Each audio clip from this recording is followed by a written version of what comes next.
Olá pessoal, bem-vindo ao canal Investigação e Lei TV. Se você é nova aqui, bem-vindo ao canal. Meu nome é Sandra Di, sou advogada e ativista contra o tráfico humano. Eu estou aqui toda terça e quinta, fazendo casos solucionados, casos sem solução e também de desaparecimentos misteriosos. Gente, eu já contei umas histórias estranhas, mas essa daqui está nas 5 mais estranhas. Mas fiquem até o fim, porque o que vocês vão fazer, o raciocínio não é o que vocês pensam que vai ser.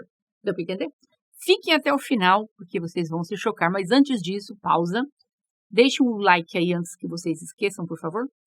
Porque dessa forma o YouTube entende que esse vídeo é bom, recomenda para outras pessoas. Vamos deixar o like aí e vamos começar esse caso. Essa história aconteceu em 21 de janeiro de 2008, na Pensilvânia, nos Estados Unidos. Arukumar Ingle era um pai de família, teve um filho chamado Part Ingle, que tinha 26 anos na época dos fatos, e uma filha, Avni Ingle.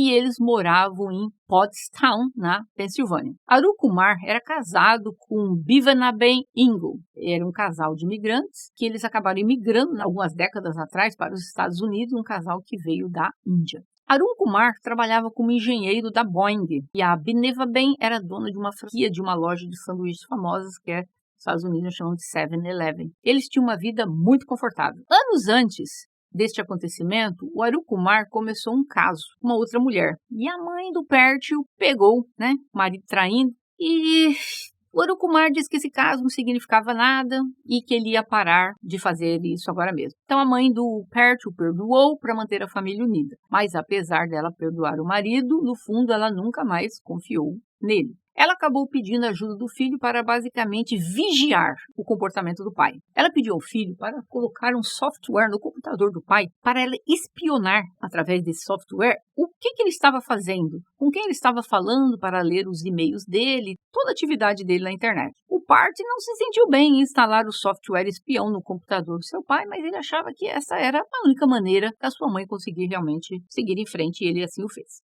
Por volta das 10 da noite do dia 3 de janeiro de 2008, era tarde, por volta das 20 horas, Part, que na época dos fatos, ele tinha 21 anos, o Part recebeu uma visita inesperada da sua mãe. A mãe dele morava em Middletown Township, que ficava a cerca de 1h30 do apartamento do filho. E ela nunca apareceu sem avisar. Ele pôde ver que a sua mãe estava chorando. E quando ele perguntou à mãe o que está acontecendo, ela apenas disse: "Eu tenho que ficar com você essa noite." E não disse mais nada e foi direto para o quarto de hóspedes. E ela entrou, fechou, trancou a porta. A noite toda ele ouviu a mãe no quarto ao lado chorando. E ele não sabia o que estava acontecendo. Os pais do Part tinham um relacionamento complicado. Ele naquela noite estava ouvindo sua mãe andando de um lado para o outro no quarto. Ele começou a pensar que talvez sua mãe tenha encontrado algo usando o software espião no computador do pai. Então, talvez o Arukumar tivesse começado outro caso. E era isso que a sua mãe estava tão chateada, ele pensou. E eis que ele percebeu que sua mãe estava tendo uma conversa real com alguém no telefone. E como o Part não conseguia dormir, ele estava bem intrigado sobre o que diabo estava acontecendo com a sua mãe para aparecer na casa dele sem falar nada. Ela nunca fez isso. Então ele saiu da cama silenciosamente, andou até a parede que ficava alinhada ali no quarto da mãe e ele encostou o seu ouvido na porta e ele começou a escutar. O que ele ouviu o chocou. Ele ouviu sua mãe dizendo a alguém no telefone que ela tinha descoberto que seu esposo tinha feito apólices de seguros no valor de 3,6 milhões de dólares, que dá por volta de uns 15 milhões de reais. E sua mãe, ele e sua irmã eram os beneficiários. E ela estava preocupada com a segurança física dela e dos seus filhos. Ela estava preocupada que seu marido fosse tirar a vida dela e dos seus filhos para obter esse pagamento das apólices. Ele ficou pensando se seria possível que seu pai ia querer machucar a sua mãe, a ele ou a sua irmã. Mas ele começou a lembrar que houveram umas mudanças no comportamento do seu pai, que ele achava que talvez era causado por estresse, mas ouvindo a sua mãe falar aquelas coisas, ele começou a pensar se isso não era um sinal de que algo sério estava errado com seu pai. Seu pai é uma pessoa muito calma, mas aí ele lembrou que algumas semanas antes, o pai dele entrou numa briga com um vizinho sobre a divisa de propriedade dos dois. E ele lembrou que alguns dias depois disso, uma das pias do banheiro da casa do pai parou de funcionar. E seu pai pegou as ferramentas e foi desmontar a pia para montá-la novamente. Mas depois de desmontar a pia, basicamente desmontou tudo e deixou todas as peças no chão. Aí ele começou a pensar, gente, tem uma coisa errada mesmo com meu pai. Ele não era assim. Ele apenas deixou as ferramentas espalhadas pelo chão do banheiro, não consertou, não fez nada. Não, esse não é meu pai. Aí ele começou a falar, acho que não era estresse não. Então, será que o meu pai está querendo tirar a nossa vida? E ele chegou à conclusão que ele precisava saber se o pai dele realmente tinha, né, programado tirar a vida dele. Então, como ele sabia que tinha um negócio instalado no computador, né, para espionar o pai dele, ele foi lá no computador e ele começou a ver, ler tudo. E esse que olhando ali no computador, ele viu, nossa, meu pai fez cada seguro milionário aqui, feitos para ele, os beneficiários, o beneficiário seria ele, seguro para a mãe dele, né, todo mundo ali.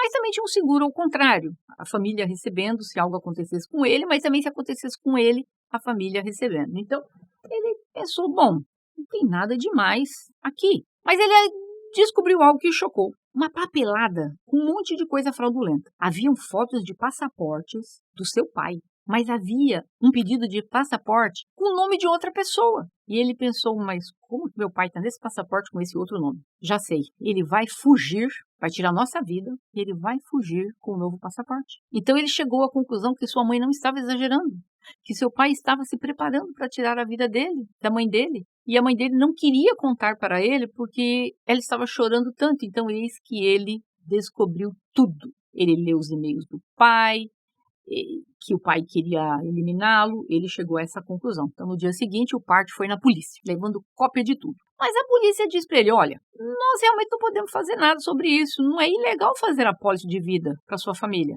Então, o policial também apontou que, além de o Arun Kumar ter feito essas apólices para seus filhos e sua esposa, ele também fez uma apólice para si mesmo. Se ele falecesse, a família seria beneficiária. Então, não tinha nada demais. E o policial disse, olha, isso não parece um plano de alguém que quer tirar a vida de vocês, não. Parece um pai que está fazendo algo bastante irresponsável. Então, quanto à papelada do pedido de passaporte falso, o policial disse, olha, essa papelada nunca foi entregue ao governo. Ele preencheu, tudo bem, mas ele não entregou. Então, não é ilegal o que ele está fazendo. Qualquer um pode pegar uma papelada, preencher, colocar o que quiser. Torna-se ilegal se ele tentar se aplicar para um novo passaporte com nome falso. Tem nada a fazer não, meu filho. Ele voltou para casa e resolveu esperar seu pai. Ele queria saber, não, eu preciso encontrar mais coisas para incriminar meu pai. Aí o Arun Kumar telefonou para a esposa para perguntar para ela, quando é que você vai voltar para casa? E ela disse que não tinha data para retornar. E o Pat viu que seu pai não se importou muito com isso.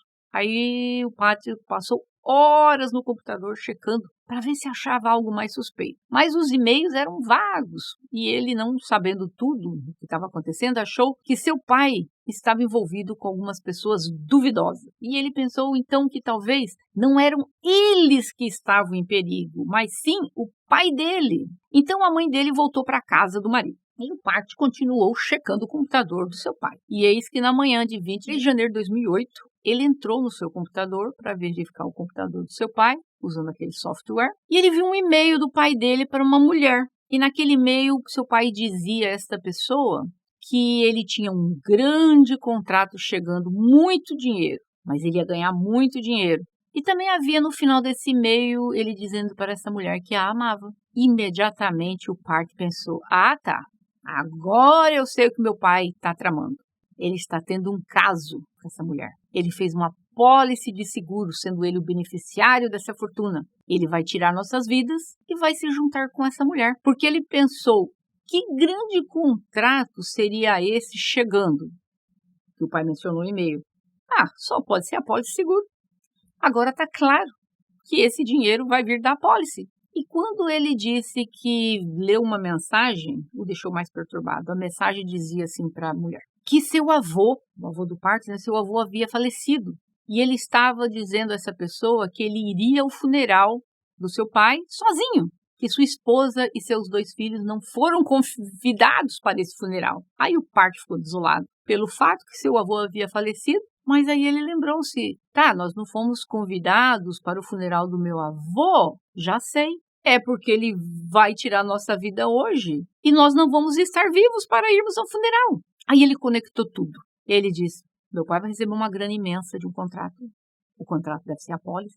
Nós não vamos ao enterro do meu avô porque nós não estaremos mais vivos. Pronto, vai nos eliminar e ele precisava agir agora. Então o Part saiu do computador, ligou para sua mãe e fizeram um plano.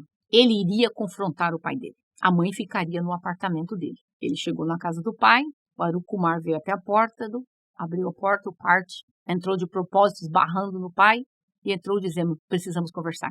Ficou bem na cara do pai dele e disse, abre aspas, eu sei o que você fez, e você tem uma escolha.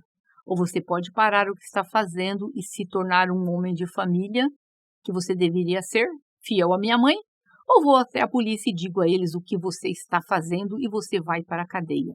Fecha aspas. Então seu pai saiu da sala e foi para o quarto principal. O Arup Kumar estava sentado na cama sem fazer nada. O Parth achou que seu pai estava olhando assim distraidamente. Ele andou até o quarto, viu o pai dele sentado na cama. Ele viu que o pai dele estava olhando distraidamente para a parede. Mas aí ele viu, meu pai não está olhando apenas para a parede, ele está olhando para o banheiro.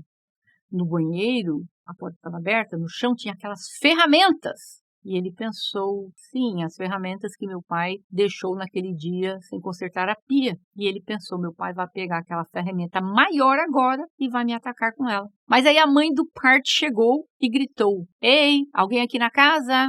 Ninguém respondeu. Ela foi até o quarto do casal. Havia sangue nos tapetes, nas paredes, no corpo do marido. Estava lá totalmente destruído. Quase não conseguia identificar que era o marido. E então, segundos depois, ela correu para fora e ligou para a polícia. A polícia levou quase 4 anos para finalmente desvendar algo que parecia ser, mas não era. Parth e sua mãe estavam certos que o Arup Kumar estava tendo um caso, que ele havia feito as apólices de seguro de vida para toda a família e estava procurando obter uma identidade falsa. Eles também estavam certos que o Arup Kumar havia se envolvido em um acordo muito obscuro na Índia, mas os detalhes desse acordo não eram o que o Parth e a mãe pensavam. No entanto, gente, o que o Arup Kumar tinha tramado, não era nada disso. Ele tinha tramado que ele ia fingir que ele faleceu. E então, uma vez que ele estava falecido, a família dele receberia toda aquela fortuna, né? Deixaria a família dele bem. E aí ele iria pegar o passaporte falso dele, porque ele tinha falecido, e ele iria para a Índia se juntar com aquela mulher e ser felizes para sempre. Isso mesmo. Não tinha plano nenhum para tirar a vida de ninguém ali. Ele ia fingir que ele faleceu para desaparecer da família, deixar a família financeiramente bem, adquirir uma nova identidade e viver esse amor com a amante dele. Mas o que aconteceu naquele dia, então, dentro daquela casa? A mãe disse que ela tinha ficado no apartamento. O filho tinha saído, que ela chegou em casa e achou o pai naquele estado, sem vida, sangue para tudo que é lado. O que a polícia descobriu com as investigações é que no dia 20 de janeiro de 2008, o Parth e a mãe elaboraram ali uma história para ter um álibi. Eles diriam que por volta das 20 horas, o Parth foi buscar sua mãe, que os dois voltaram para o apartamento do Parth, mas na realidade o Parth nunca foi buscar sua mãe e a trouxe de volta para o apartamento. Ela estava na casa quando ele chegou para confrontar o pai. Mas aí a imaginação dele voou, achando que o pai estava planejando tirar a vida dele, da mãe e da irmã, e naquele momento ele achou que seu pai ia atacá-lo, porque seu pai estava sentado olhando para o banheiro. Ele foi e tirou a vida do pai dele, batendo tanto que o homem ficou irreconhecível. E aí, ele e a mãe voltaram para o apartamento do Parth. Aí, a mãe ligou para a polícia dizendo que ela tinha ido na casa e que tinha encontrado o corpo do marido. Então, eles tinham mentido, eles tinham feito um álibi meio ali e tal.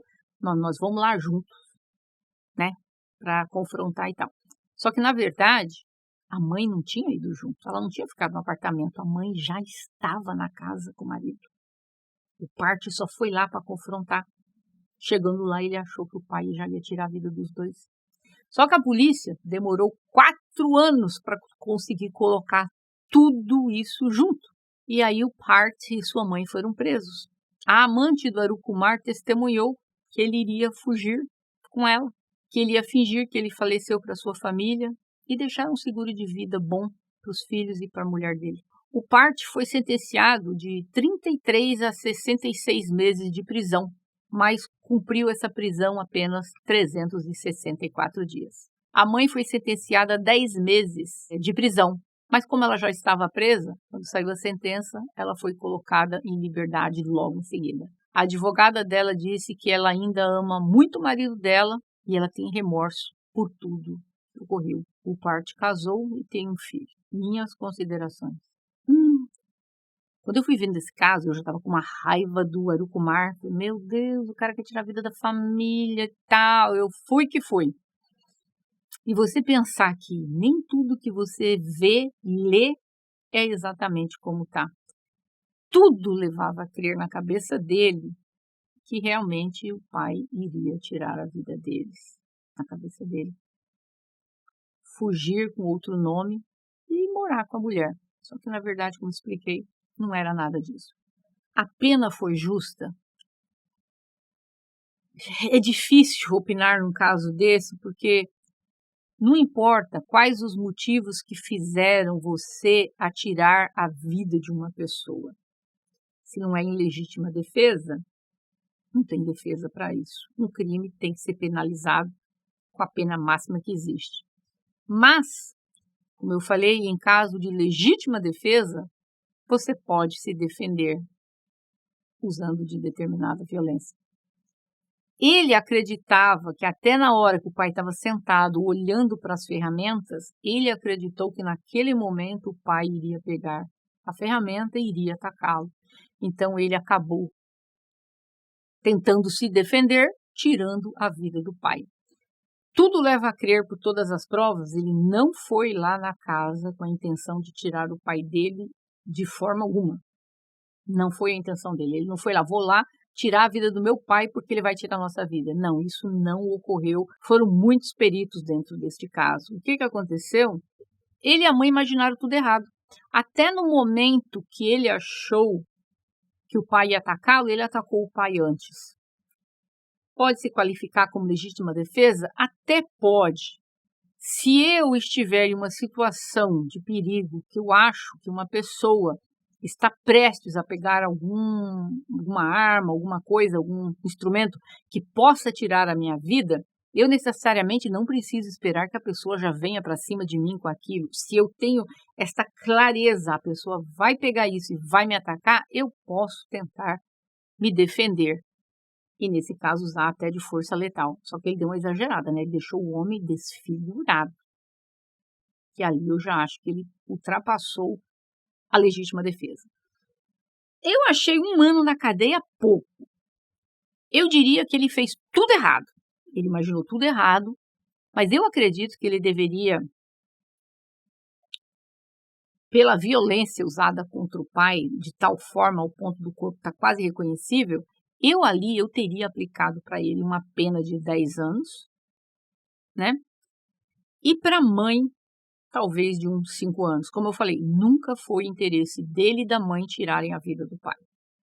Ele reagiu achando que ia ser atacado, mas eu achei que foi uso de força excessiva. Mas eu gostaria de ouvir a opinião de vocês. A pena foi baixíssima, nunca tive uma pena tão baixa para um crime assim. O que vocês acham que seria a pena adequada para o Part e para a mãe dele? Eu imagino que deve ser difícil para ele hoje conviver com tudo isso, saber que o erro dele, tudo que ele imaginou errado. Ele tem que conviver com isso, né? Mas, infelizmente, uma vida foi perdida. O pai estava fazendo coisas que não prestava, traindo a mãe? Estava, mas isso não justifica tirar a vida do pai. Mas, como eu falei, ele não foi lá para tirar a vida do pai. Ele se defendeu achando que iria ser atacado. A minha condenação para ele seria pela força excessiva usada.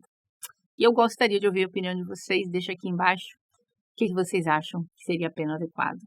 Se não deixou o like, deixe. O YouTube entender que esse vídeo é bom. E nós vemos em breve. Até mais.